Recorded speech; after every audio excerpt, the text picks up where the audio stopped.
آلك وأصحابك يا سيدي يا حبيب الله. الصلاة والسلام عليك يا سيدي يا نبي الله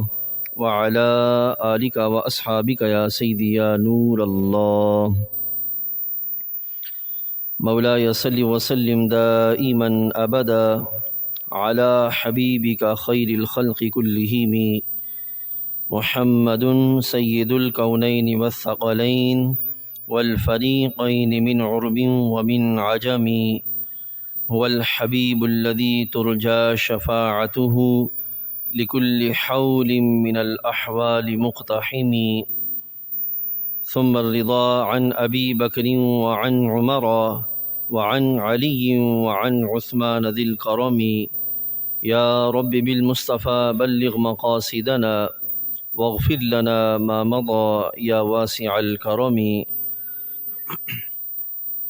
اللہ رب العزت جل وعلا کا کروڑ شکر ہے کہ اس کریم نے ہم سب کو آج کے مبارک دن میں نماز جمعہ شریف کے لیے اپنی بارگاہ اقدس میں حاضری کی سعادت نصیب فرمائی۔ دعا ہے رب کائنات ہم سب کا آنا اور جو کچھ بیان کیا جائے اس کو صحیح طور پر سمجھنے اور اس کے مطابق اپنے اعمال و نظریات بنانے کی توفیق عطا فرمائے۔ ماہ سفر المصفر کی آج 6 تاریخ ہے اور یہ مہینہ بہت سارے مشائخ، بہت سارے اولیاء و صوفیاء کاملین کے اعراض کا مہینہ ہے۔ اسی مناسبت سے آج انشاءاللہ العزیز ہم صوفیاء جو اس امت کے انتہائی ذمہ دار لوگ ہوتے ہیں ان کی مبارک زندگیوں کی بنیادی جو پہلو ہیں وہ آپ کے سامنے پیش کرنے کی سعادت حاصل کریں گے۔ رب کائنات مجھے حقیقت بیان کرنے کی توفیق عطا فرمائے۔ معزز حاضرین، رب ذوالجلال جل وعلا نے ہمیں جو دین عطا فرمایا ہے اس دین میں بندوں کے لحاظ سے 3 پہلو ہیں جو کہ ہر مومن مسلمان مرد و عورت پر لازم ہے کہ ان کو صحیح طور پر سمجھے اور کامل طور پر پکڑے اور اس پہ چل نکلنے کا اہتمام کرے۔ اس میں سب سے پہلی جو چیز ہے وہ عقیدہ صحیحہ ہے۔ سب سے پہلی جو چیز ہے وہ عقیدہ صحیحہ ہے، صحیح عقیدہ، وہ نظریات کہ جن کو تھام لینے سے، جن کو پکڑ لینے سے ایمان کا دروازہ کھلتا ہے، ان نظریات کو صحیح طور پر تھام لینا، یہ سب سے پہلی چیز ہے۔ رب ذوالجلال جل وعلا کی بارگاہ سے اس کے فضل کے جو دروازے کھلتے ہیں وہ ایمان کے سبب ہیں، اور اس کی رحمتوں کے جو سلسلے نازل ہوتے ہیں اس کی ابتدا ایمان ہے۔ تو جس بندے کے پاس ایمان ہی نہیں ہے وہ بندہ ساری زندگی باقی اعمال کے لحاظ سے بے چارگی کا شکار رہے گا۔ اس اعتبار سے سب سے پہلی جو چیز لازم کی گئی ہر مومن مرد و عورت پر وہ کیا ہے کہ وہ اپنے نظریات کی درستگی کا اہتمام کرے اور اپنے ایمان کو صحیح طور پر رکھنے کا سلسلہ اپنی زندگی کے اندر کوشش کرتا رہے۔ رب تعالیٰ جل وعلا کی بارگاہ سے دوسری جو چیز ملی جو انتہائی اہم ہے وہ ہے اعمال صالحہ۔ وہ کیا ہے؟ اعمال صالحہ۔ یہ دوسری اہم چیز ہے جو کہ رب تعالیٰ جل وعلا کی بارگاہ سے بندے کو عطا کی گئی۔ اب اعمال صالحہ کا تعلق اس کے ساتھ ہے عزیز دوستو، انسان کی جو ظاہری اعضاء ہیں اور اس سے متعلقہ آگے جو افراد اور مال اور معاش اور معاشرت کا سلسلہ ہے، اس میں رب تعالیٰ جل وعلا کی بندگی کے پرچم کو بلند کرنا، اس کے احکام کو صحیح طور پر تھام لینا اور اس پہ عمل پیرا ہو جانا، جو اس نے کرنے کا حکم دیا ہے وہ کرنا اور جس سے رکنے کا حکم دیا ہے اس سے رک جانا، یہ ہیں اعمال صالحہ۔ یعنی کہ نماز پڑھنے کا حکم دیا، یہ کرنا، یہ عمل صالح ہے، اور اس سے غفلت سے بچنا، یہ عمل صالح ہے۔ تو دونوں چیزیں جو ہے وہ عمل صالح میں آتی ہیں۔ شراب سے رکنے کا حکم دیا، یہ عمل صالح ہے جو رک جائے گا۔ زنا سے بچنے کا حکم دیا، یہ عمل صالح ہے جو رک جائے گا۔ اور جو اسی طرح سود ہے، اس سے رب کائنات جل وعلا نے بچنے کا حکم دیا۔ تو جو کرنے کا حکم دیا ان کا کرنا عمل صالح ہے، اور جن سے بچنے کا حکم دیا ان سے بچ نکلنا یہ جو ہے وہ عمل صالح ہے۔ تو خالق کائنات جل وعلا نے حضرت انسان کو یہ دوسری جو چیز ہے میں نے بیان فرمائی کہ جو چیز عطا فرمائی، ایک کیا ہے؟ اعمال نظریات صحیحہ، عقیدہ صحیحہ، اور دوسری چیز کیا ہے کہ اعمال صالحہ، کہ جس کو تھام لینے سے بندہ جو ہے وہ اللہ تعالیٰ جل وعلا کے فضل کا صحیح طور پر حقدار بنتا ہے۔ اب عزیز دوستو یاد رکھیے گا، یہ جو ایمان ہے اور اعمال صالحہ ہے، ان کا باہمی تعلق ایسے ہی ہے جیسے بیج اور درخت ہوتا ہے۔ اگر بیج ڈالا جائے تو وہ اس بات کا تقاضا کرتا ہے کہ اب اس پر جو ہے وہ پودا بھی ہونا چاہیے، درخت بھی ہونا چاہیے، اس پہ پھل پھول بھی لگنے چاہیے۔ لیکن اگر بیج ہی نہ ہو تو بندہ جو ہے وہ کبھی درخت نہیں پا سکتا، کبھی پودا نہیں پا سکتا، اور کبھی اس کے لحاظ سے وہ چیزیں حاصل نہیں کر سکتا جو کہ بیج کا تقاضا ہوتی ہیں۔ تو اس اعتبار سے عزیز دوستو سب سے پہلی چیز ہے ایمان، اور اس کے بعد جو دوسری چیز ہے وہ کیا ہے؟ اعمال صالحہ۔ اب ان دونوں کے درمیان ایک اہم چیز ہے جو بڑی ہی ضروری ہے، کہ جو دونوں کے بقا کا، مضبوطی کا، قوت کا اور دونوں کی تحفظ کا سبب ہوتی ہے اور سبب بنتی ہے، وہ ہیں اسلام کے اوصاف، اسلامی اوصاف، اسلامی خوبیاں۔ رب کائنات جل وعلا نے ان خوبیوں کو بھی اپنانے کا حکم دیا کہ ان کو بھی صحیح طور پر تھاما جائے اور اس پر چل نکلنے کا اہتمام کیا جائے۔ اب خوبیاں کیا ہیں عزیز دوستو؟ دیکھیے کہ ایک طرف ہے عقیدہ صحیحہ، یعنی کہ صحیح عقیدہ، ایمان، اور ایک طرف ہے اعمال صالحہ، اور ان دونوں کے درمیان جو چیز ہے جو کہ ان دونوں کے لحاظ سے ضروری ہے کہ انہی کے سبب جو ہے وہ بندہ عمل صالح پہ قائم رہ سکتا ہے اور انہی کے سبب ایمان کی درستگی اور بقا کا سبب ہو سکتا ہے، وہ ہیں انسان کے اوصاف جو اللہ تعالیٰ جل وعلا نے انسان کو عطا فرمائے ہیں۔ ان اوصاف کو صحیح طور پر تھام لینے کا اہتمام کرے۔ وہ اوصاف کیا ہے عزیز دوستو؟ وہ اوصاف ہیں مثلا صبر ہے، شکر ہے، استقامت ہے، جرأت ہے۔ یہ جو اوصاف ہیں جو کہ شریعت مطالعہ میں بندے کو عطا کیے گئے کہ ان کو جو ہے وہ صحیح طور پر تھام لے کر ان پر جو وہ چل نکلنے کا اہتمام کیا جائے۔ اب دیکھیے قرآن مجید میں ایک آپ کو مثال دیتا ہوں۔ رب تعالیٰ جل وعلا ارشاد فرماتا ہے، بسم اللہ الرحمن الرحیم، یا ایھا الذین آمنوا استعینوا بالصبر والصلاۃ، کہ اے اہل ایمان کیا کرو؟ آمنوا استعینوا بالصبر والصلاۃ، کہ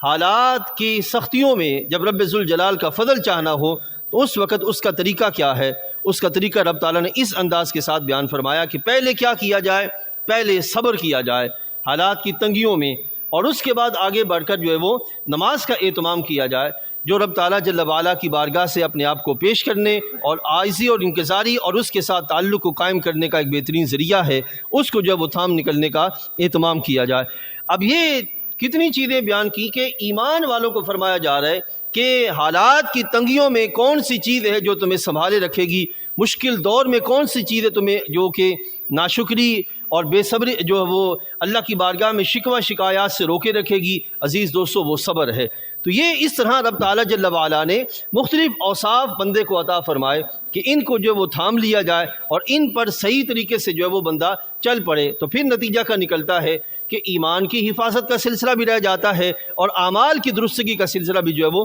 رہ جاتا ہے۔ عزیز دوستو جو بندہ ان اوصاف کو نہیں اپناتا، ان خوبیوں کو نہیں اپناتا، اس کا نتیجہ کیا نکلتا ہے؟ عزیز دوستو آپ نے دیکھا ہوگا کہ تنے سے جو آگے پھل پھول نکلتے ہیں ان کے درمیان شاخیں ہوتی ہیں، اور ان شاخوں پہ اگر غور کیا جائے تو اگر شاخیں سوکھ جائیں، ان میں نرمی باقی نہ رہے اور ان کے اندر جو نظام ہے جو کہ تنے سے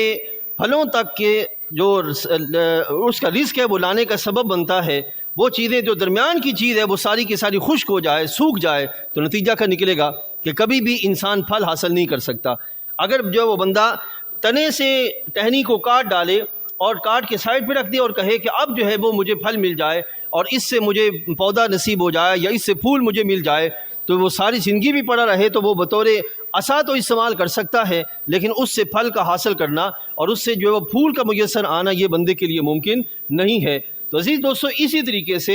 ایمان اور اعمال صالحہ ان کے درمیان جو چیز ہے وہ اوصاف، اچھے اوصاف ہیں، اعلیٰ اوصاف ہیں جو رب تعالیٰ جل وعلا نے بندے کو عطا فرمائے ہیں۔ ان اوصاف کو صحیح طور پر اپنی طبیعت میں اتار لینے سے پھر نتیجہ کا نکلے گا کہ بندہ ایمان کی لذت بھی محسوس کر سکے گا اور اعمال صالحہ کو بھی صحیح طور پر کرنے کی ادائیگی اس کے اندر آ جائے گی۔ اور اگر ایک بندہ جو ہے وہ ان چیزوں کو نہیں اپناتا تو اس کا نتیجہ یہ نکلے گا کہ ایک وقت ایسا بھی آئے گا کہ ایمان، نظریات صحیحہ جو ہیں یہ اس کو محض خواب لگیں گے، خیال لگیں گے، اور اعمال صالحہ اس کو محض ایک بوجھ لگے گا، اس کے سوا کوئی اس کے پاس جو ہے وہ حیثیت نہیں رہے گی۔ تو اس اعتبار سے عزیز دوستو، جو اہم چیز ہے جو کہ شریعت مطہرہ نے بندوں کو اپنی بارگاہ سے اپنا فضل حاصل کرنے کے اعتبار سے عطا فرمائی ہے، وہ یہ تین چیزیں ہیں جن کو ملا کر بندے کی زندگی جو ہے وہ صحیح معنی میں اللہ کی بارگاہ میں کامیابی حاصل کرنے کا کے رستے پہ چل نکلتی ہے۔ اور وہ تین چیزیں کون سی ہیں؟ پہلی ہے عقیدہ صحیحہ، اور دوسرے ہیں اوصاف عالیہ،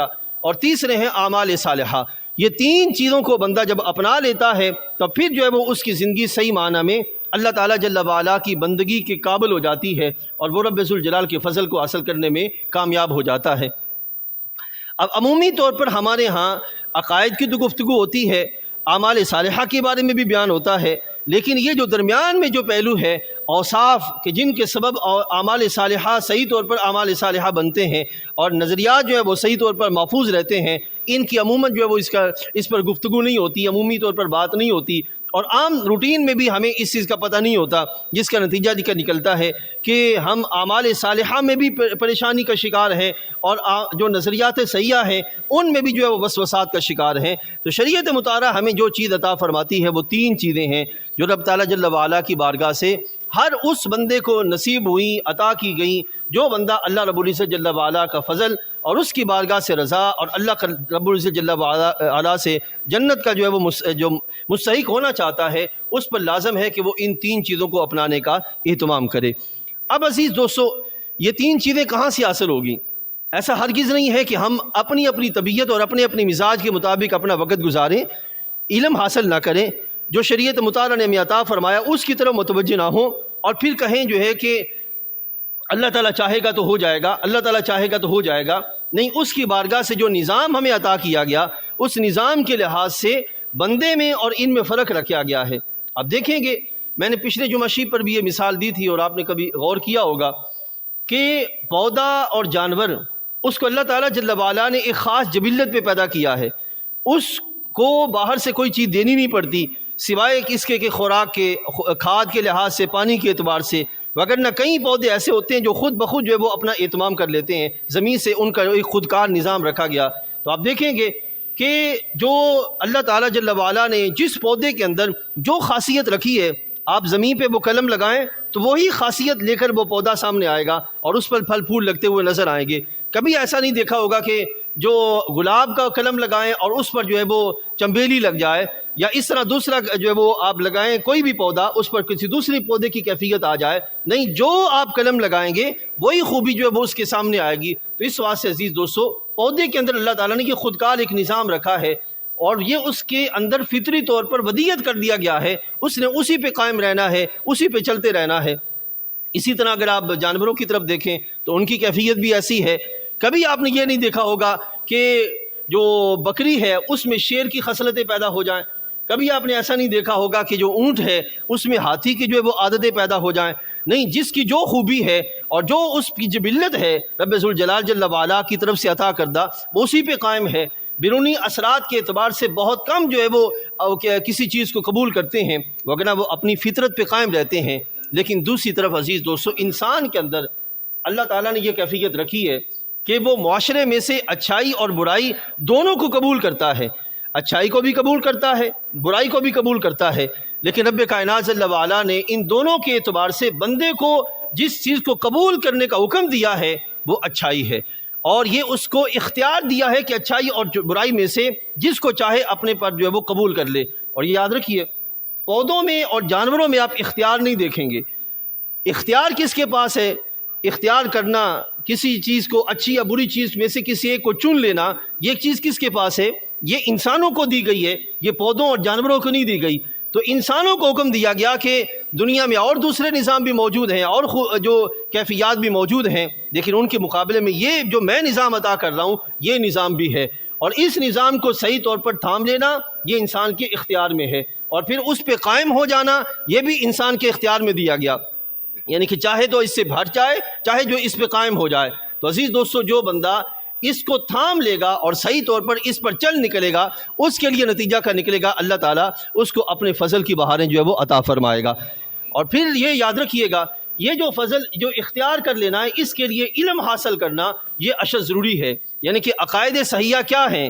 یہ اگر کوئی بندہ بیٹھے بیٹھے سوچے زمین پر، آسمان پر اور کائنات کے مختلف نظاموں پہ سوچے اور کہے کہ ہاں میرے لحاظ سے اللہ کے بارے میں یہ عقیدہ ہو سکتا ہے، تو ہو سکتا ہے وہ اس اپنے نظریے پہ غلط ہو، لیکن اس پر لازم ہے کہ وہ نظریہ قبول کرے اور اس نظریے کو پکڑے جو نظریہ اللہ اور اس کے رسول علیہ السلام نے ہمیں عطا فرمایا۔ تو یہ علم حاصل کرنا۔ اسی طریقے سے اعمال صالحہ کے اعتبار سے کوئی بندہ خود کار بیٹھ کر خود سے ایک ذہن بنا لے کہ میرا یہ ذہن ہے کہ عمل صالح یہ بھی ہے اور یہ بھی ہے اور یہ بھی ہے، ہو سکتا ہے وہ شریعت مطالعہ کی منافی ہو۔ تو اس واسطے سے بندے پہ لازم ہے کہ جہاں عقیدہ صحیحہ کا علم حاصل کرنا ہے، وہیں پہ اعمال صالحہ کیا کیا ہیں ان کو بھی جو ہے وہ ان کا علم حاصل کیا جائے، اور درمیان میں یہ جو کیفیت ہے کہ جس کیفیت کے اعتبار سے کہ اوصاف، اچھے اوصاف، عزیز دوستو، اس کے بارے میں بھی بندہ جو ہے وہ علم حاصل کرے کہ کون سا وصف ایسا ہے جو میرے لیے ضروری ہے، اہم ہے، اور کون سی خوبی ایسی ہے کہ جس کو میں فلاں جگہ پہ استعمال کروں گا تو اللہ تعالیٰ کا فضل پانے میں کامیاب ہو جاؤں گا۔ تو اس کو بھی حاصل کرنا، علم حاصل کرنا یہ بندے پہ ضروری ہے۔ عزیز دوستو، سوچئے ایک لمحے کے لیے، ایک بندے کے پاس لاکھوں نہیں کروڑ روپے ہوں اور اس کو یہ نہ پتا ہو کہ اچھائی اور برائی کا فرق کیا ہے، تو وہ بندہ کروڑ روپے کہاں استعمال کرے گا؟ ایک بندے کے پاس ڈگریاں ہوں، وہ سر سے لے کر پاؤں تک ڈگریوں میں لدا ہوا ہو، لیکن اس کو پتہ نہ ہو کہ جو ہے وہ نیکی اور بدی کیا ہے، اور مجھے نیکی کا رستہ کون سی طرف جانا ہے اور برائی کا جو رستہ ہے اس سے کس طرح بچنا ہے، تو وہ بندہ اس ڈگریوں کو کیا کرے گا؟ تو یہ جتنے بھی بیرونی سورسز ہیں، ان سے پہلے جو اصل علم ہے کہ جن کے ذریعے بندہ اللہ تعالیٰ کی بندگی صحیح طور پر کرنے میں کامیاب ہو سکتا ہے، وہ علم حاصل کرنا بندے کے لیے ضروری ہے۔ لیکن افسوس کے ساتھ یہ کہ ہم دن کے 12 نہیں 14 گھنٹے جو وہ کام کر لیں گے، لیکن کچھ وقت کے لیے علم حاصل کرنا یا ہفتے بعد جا کر جو کوئی علم حاصل کرنے کے لیے کسی مجلس کو اختیار کرنا، یہ ہماری زندگیوں میں نہیں ہے۔ اور اسی وجہ سے نقصان یہ ہو رہا ہے کہ ہمارے پاس پیسے کی بھی بہتات ہو رہی ہے اور ڈگریوں کی بھی بہتات ہو رہی ہے، اور بیرونی جو سورسز اور ذرائع ہیں جن سے ہم اپنی ارد گرد خوشیاں اکٹھی کر سکتے ہیں، ان چیزوں کی بھی سلسلے ہو رہے ہیں، لیکن جو چیز نہیں ہو رہی وہ کیا ہے؟ علم صحیح، کہ جس کے ذریعے بندہ ان کے درمیان اپنے آپ کو اللہ تعالیٰ کی بندگی میں رکھ کر اللہ کا فضل حاصل کرنے میں کامیاب ہو سکتا ہے، وہ چیزیں ہمارے پاس جو وہ نہیں ہیں۔ تو ان چیزوں کی طرف توجہ کرنا۔ اب آج کے جو یہ میں نے موضوع آپ کے سامنے رکھا، جتنے بھی صوفیاء کاملین گزرے ہیں، آپ ان ساری کی اٹھا کے دیکھیں تو آپ ان کی زندگیوں کے اندر یہ 3 چیزیں ہی پائیں گے۔ نمبر 1 عقیدہ صحیحہ، نمبر 2 اچھے اوصاف، نمبر 3 اعمال صالحہ، اور ان کی ساری زندگی ان 3 چیزوں سے خالی نہیں ہے، ان تینوں چیزوں سے بھری ہوئی ہے۔ اور جو بھی ان کے پاس بیٹھتا ہے وہ عقیدہ صحیحہ لیتا ہے، عمل صالح لیتا ہے، اور اچھے اوصاف ان کی طبیعت میں، یعنی کہ مشکل ترین حالات میں آپ دیکھیں گے کہ جو رب ذوالجلال کا صحیح بندہ ہوگا اور اچھے اوصاف کو اپنائے ہوئے ہوگا، شدید کٹھن کے دور میں بھی اس کے چہرے پہ مسکراہٹ نظر آئے گی۔ کیوں ایسا ہوتا ہے؟ اس واسطے کہ اس نے اچھے اوصاف کا محض علم حاصل نہیں کیا ہوتا، بلکہ باقاعدہ اپنی طبیعت میں ان کو اتار کر اپنی طبیعت کو اس کے موافق بنا کر چل نکلنے کا اس نے اہتمام کر رکھا ہوتا ہے، جس کے سبب نتیجہ کا نکلتا ہے کہ مشکل ترین حالات کے اندر وہ چہروں پر مسکراہٹ لیے ہوئے اللہ تعالیٰ جل وعلا کی فضل کی طرف بڑھنے کا اہتمام کر رہا ہوتا ہے۔ تو اس واسطے عزیز دوستو، اچھے اوصاف یہ اپنانا ازحد ضروری ہیں۔ میں صرف ایک وصف کے اعتبار سے عرض کروں کہ صبر،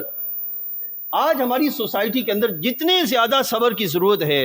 ایک ہے حکومتی معاملات، وہ ایک اپنی جگہ، ایک ہے معاشرتی اور معاشی معاملات اور سماجی برائیاں، ان کے اعتبار سے جس حد تک ہمیں صبر کی ضرورت ہے شاید اس سے پہلے اتنی ضرورت نہیں تھی۔ مجھے ذرا سوچ کے بتائیے گا کہ آج آپ ہر دوسرے دن خبر پڑھتے ہوں گے کہ جناب بچوں کو قتل کر دیا گیا، ایک ماں نے خود اپنے بچوں کو قتل کر دیا، باپ نے اپنے بچوں کو قتل کر دیا، اپنے بچوں کو بیچ دیا، ٹھیک ہے نا، بھائی نے بھائی کو قتل کر دیا، میاں بیوی کے درمیان طلاق ہو گئی، بھائیوں کے درمیان جو ہے وہ قتل کا معاملہ ہو گیا، اور جتنی معاشرتی برائیاں ہیں، ان ساری برائیوں کے ہونے کی اصل وجہ کیا ہے؟ حالانکہ وہ ایمان والے ہیں، حالانکہ ان میں سے کئی نماز بھی پڑھتے ہوں گے، لیکن درمیان میں جو اصل چیز ہے کہ جس کے نہ ہونے کے سبب یہ سارا معاملہ ہو رہا ہے عزیز دوستو، وہ ہے وہ اچھے اوصاف کہ جن کے سبب بندہ ان ساری چیزوں سے نمٹنے میں کامیاب ہو سکتا ہے۔ اور وہ اوصاف کیا ہیں؟ اللہ تعالیٰ قرآن مجید میں فرماتا ہے یا ایھا الذین آمنوا استعینوا بالصبر والصلاۃ، کہ اے لوگو میری مدد چاہو، اے ایمان والو میری مدد چاہو دو ذرائع سے، نمبر 1 صبر اور نمبر 2 نماز کے ذریعے۔ اب سوچیں پہلے کس چیز کا تذکرہ ہوا؟ صبر کا، اور پھر تذکرہ ہوا جو ہے وہ نماز کا۔ اب ہمارے پاس یہ یاد رکھیے گا، جس بندے کے پاس صبر نہیں ہے وہ بندہ بھلا کتنا ہی اللہ کی بارگاہ میں جھکتا رہے، بے یقینی کا اور وسوسے کا شکار ہوگا۔ اور جس بندے کا حالات میں اللہ تعالیٰ جل وعلا کے فضل سے صبر کا معاملہ ہوگا اور اس کو اللہ کی بارگاہ میں کامل یقین اور اس کی بارگاہ میں بھروسہ ہوگا، اسی کے سجدے میں سکون بھی ہوگا، اسی کی طبیعت میں سکون بھی ہوگا، اس کے پاس اللہ تعالیٰ جل وعلا کی طرف سے رحمتوں کے حاصل کرنے کے ذرائع بھی ہوں گے۔ تو اس واسطے میرے بھائیو اشد ضرورت کیا ہے کہ بندہ ان خوبیوں کو اپنانے کا اہتمام کرے کہ جن کے لحاظ سے اللہ تعالیٰ کا فضل حاصل کرنا اس کے لیے آسان ہو جائے۔ تو قرآن مجید میں جو یہ رب تعالیٰ نے فرمایا کہ وبشر الصابرین، اور یہ نہیں ہے عزیز دوستوں کے پاس پیسے نہیں ہیں تو تبھی بندہ صبر کرے، حالات کی تنگیوں میں جو ہے وہ کون سی چیز ہے جو بندے کو سنبھال سکتی ہے، ٹھیک ہے نا، رزق کی تنگی کے وقت کون سی چیز ہے جو بندے کو سنبھال سکتی ہے، بھائیوں کے درمیان چپکرش ہو جاتی ہے کون سی چیز ہے جو اس وقت سنبھال سکتی ہے، ماحول کے اعتبار سے حالات تنگ ہو جاتے ہیں کون سی چیز ہے جو اس وقت سنبھال سکتی ہے۔ عزیز دوستو اللہ تعالیٰ قرآن مجید میں باقاعدہ اس بات کو بیان فرماتا ہے کہ والصابرین فی البأساء والضراء وحین البأس، کہ صبر یہ نہیں ہے کہ بندہ جہاد کر رہا اور سامنے جو ہے وہ دشمن آ جائے اس وقت کے حالات میں اپنے آپ کو کنٹرول کرنا یہ صبر ہے، نہیں، ہر وہ تنگی کا وقت، ہر وہ سختی کا وقت، ہر وہ مشکل کا وقت کہ جس وقت میں اس کے لیے جو ہے وہ جینا ازبر ہو رہا ہو، مشکل ہو رہا ہو، اس وقت میں اپنے آپ کو سنبھال لینا، یہ جو کیفیت ہے یہ صبر کہلاتی ہے۔ حضرت سیدنا امام جعفر صادق رضی اللہ تعالیٰ عنہ آپ ارشاد فرماتے ہیں کہ صبر کا تعلق جسم کے ساتھ ایسے ہے جیسے ایمان کا تعلق جو ہے وہ انسان، صبر کا تعلق ایمان کے ساتھ ایسے ہے جیسے جسم کا تعلق سر کے ساتھ ہوتا ہے۔ کتنی گہری حضرت امام نے بات کر دی کہ صبر کا تعلق ایمان کے ساتھ ایسے ہے جیسے کہ جو ہے وہ جسم کا تعلق سر کے ساتھ، اگر سر کو جدا کر دیا جائے تو نتیجہ کیا نکلے گا، اسی طریقے سے اگر ایمان سے صبر کو نکال دیا جائے تو اس وقت ایمان کا حال کیا رہے گا کہ بندہ شکوے، شکایات اور اس طرح کے دوسرے جو معاملات اس کی زبان پہ ہوں گے۔ تو یہ صرف ایک وصف ہے کہ جس کے نکل جانے سے بندے کا یہ حال ہوتا ہے، اور اگر باقی اوصاف بھی نکل جائیں، ناشکری ہے، ناقدری ہے اور اس طرح کے باقی سارے معاملات کہ شکر نکل جائے، بندے کا قدر کرنا جو ہے وہ معاملہ نکل جائے اور اس طرح کی جو خوبیاں وہ بندے کے ہاتھوں سے نکل جائے تو بندے کا حال کیا ہو۔ اس واسطے عزیز دوستو، اور پھر یہ حیران ہوں گے آپ سن کر، اللہ تعالیٰ جل وعلا بار بار اوصاف اللہ کی بارگاہ سے جس بندے کے پاس ہوتے ہیں نا، اوصاف، اچھے اوصاف، انہی کے بارے میں فرماتا ہے کہ میری خاص معیت اور میری خاص رحمتوں کا اصل نظارہ انہی کو ہوتا ہے۔ جیسے کہ رب تعالیٰ فرماتا ہے ان اللہ مع الصابرین، اللہ تعالیٰ صبر کرنے والوں کے ساتھ ہے، یعنی کہ معیت کا تعلق اللہ نے کس کے لیے بیان فرمایا؟ صابرین کے ساتھ، ٹھیک ہے نا۔ اسی طریقے سے اور دوسرے مقامات پہ اللہ تعالیٰ جل وعلا اپنی معیت خاص کا جو ہے وہ بیان فرماتا ہے۔ تو اس واسطے عزیز دوستو جو اولیاء کاملین ہیں ان کی زندگیوں کے اندر یہ 3 بنیادی اوصاف ہوتے ہیں، عقیدہ صحیحہ، اوصاف عالیہ اور اعمال صالحہ، یہ تینوں چیزیں جو وہ اولیاء کاملین کے پاس ہوتی ہیں۔ ہم میں سے اکثر جہاں جو بیٹھے ہیں اولیاء کاملین کے ساتھ عقیدت رکھنے والے، لیکن افسوس کے ساتھ یہ کہنا پڑتا ہے کہ اب ہماری عقیدت محض عقیدت رہتی جا رہی ہے، اور وہ اچھے اوصاف جن کے سبب وہ پلے بڑے پروان چڑھے اور ایسی شمع جلی کہ ہر طرف روشنی روشنی ہو گئی، وہ جن اوصاف کے ذریعے، جن اعمال کے ذریعے اور جن عقائد کی پختگی کے ذریعے انہوں نے زمانے میں کام کیا، عزیز دوستو وہ چیزیں ہماری زندگی سے آہستہ آہستہ دور ہوتی جا رہی ہیں۔ اس کے لیے ضروری ہے کہ ہم کیا کریں؟ کیا نبی علیہ السلام نے یہ نہیں فرمایا طلب العلم فریضۃ علی کل مسلم و مسلمہ، کہ علم حاصل کرنا ہر مومن مسلمان مرد اور عورت پہ فرض ہے؟ ہم نے یہ لازم کر لیا کہ جناب اسکول کی، کالج کی، یونیورسٹی کی یا ہنر حاصل کرنا یہ ہی ہم پہ فرض ہو گیا، اور دینی علوم حاصل کرنا کہ جس کے ذریعے ہم اپنے پہلے اندر کو درست کرنے کا اور پھر اپنے معاشرت، سماج اور اس طرح کی درست سے جو معاملات ہیں وہاں پہ درستگی کا اہتمام کر سکیں۔ عزیز دوستو اسی کمزوری کے سبب ہماری دنیا جو دین کا معاملہ ہے اس میں بھی کمزوری آ رہی ہے اور دنیا میں بھی تنگی جو ہے وہ بڑھتی جا رہی ہے۔ تو یہ ہم پر لازم ہے کہ جو ہے وہ اس چیز کا جو ہے وہ ہم اہتمام کریں، کیونکہ یہ مہینہ ہے بزرگان دین کے اعراض کا، یعنی کہ حضرت سیدنا داتا گنج بخش علی بن عثمان حجویری رحمۃ اللہ تعالی علیہ ان کا عرس شریف ہے، سیدی اعلی حضرت کا عرس شریف ہے، سیدی باؤدین زکریا ملتانی رحمۃ اللہ تعالی علیہ ان کا عرس شریف ہے، اس طرح اور بہت سے تاجدار گولڑا شریف پیر میر علی شاہ رحمۃ اللہ تعالی علیہ ان کا عرس شریف ہے۔ تو محض یہ عرس اور ان اعراس کے لحاظ سے یہ نہ کہے کہ بندہ وہاں پہ جا کے دعا مانگ کے آپ باقی اپنے سارے جو معاملات ہیں ان کو اپنی طبیعت کے مطابق چلانے کا اہتمام کرے، نہیں، ہرگز نہیں عزیز دوستو۔ جو تعلق ہے اس کا تقاضا یہ ہے کہ جیسا محبوب ہو محب بھی ویسا بن جائے، اپنے آپ کو اس طرح بنانے کا اہتمام کریں۔ تو اگر ہماری ان سے محبت ہے للہ فی اللہ تو ہم پر لازم ہے کہ ہم جو ہے وہ جس رستے پر انہوں نے اپنے آپ کو چلانے کا اہتمام کیا اسی ٹریک پر خود کو چلانے کا ہم بھی اہتمام کریں، پھر نتیجہ یہ نکلے گا۔ بہت سارے دوست ایسے ہیں، بس یہ سنیے اور پھر بات کو ختم کرتے ہیں، بہت سارے دوست ایسے ہیں جو بزرگان دین کے ساتھ اپنا تعلق صرف اس بات سے مناتے ہیں کہ ہماری مصیبتیں ختم ہو جائیں، ہماری تکالیف ختم ہو جائیں، ہمارے دکھ ختم ہو جائیں، ہمارے رنج و علم ختم ہو جائیں، تعویذ دھاگا لینے کے لیے اور اس طرح کی دوسری چیزوں کے لیے وہ ان کے ساتھ جو ہے وہ تعلق بنانے کا اہتمام کرتے ہیں۔ عزیز دوستو یاد رکھیے گا، ان کے ساتھ تعلق کا اصل اور بڑا جو ذریعہ بس بڑا مقصد ہے وہ یہ ہے کہ ان کے ذریعے ہمارا رب سے تعلق مضبوط ہو جائے۔ جو بندہ یہ تعلق پیچھے چھوڑ دے اور کہے کہ میں تعویذ دھاگا، دم درود اور اس طرح کی چیزوں کی طرف چل پڑوں، وہ بندہ ساری زندگی بیچارگی کا شکار رہے گا۔ عقیدہ توحید کو لازم کرنا اور رب تعالیٰ کے ساتھ بندگی کا جو ہمارا تعلق ہے اس تعلق کو مضبوط کرنا، جو اس چیز کا اہتمام کر لے گا اللہ مصیبتیں خود بخود دور فرما دے گا،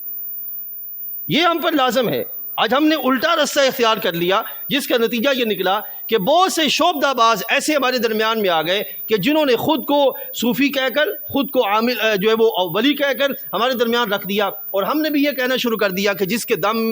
میں جس کے پھونک میں بڑا دم ہو وہ بڑا پہنچا ہوا ولی ہے۔ یاد رکھیے گا کہ یہ ساری چیزیں دم کرنا، تعویذ کرنا، دھاگا دینا اور یہ جو اس طرح کے جتنے بھی سلسلے ہیں شعبدہ بازی کے، یہ سارے کے سارے اس کا ولایت کے ساتھ کوئی تعلق نہیں،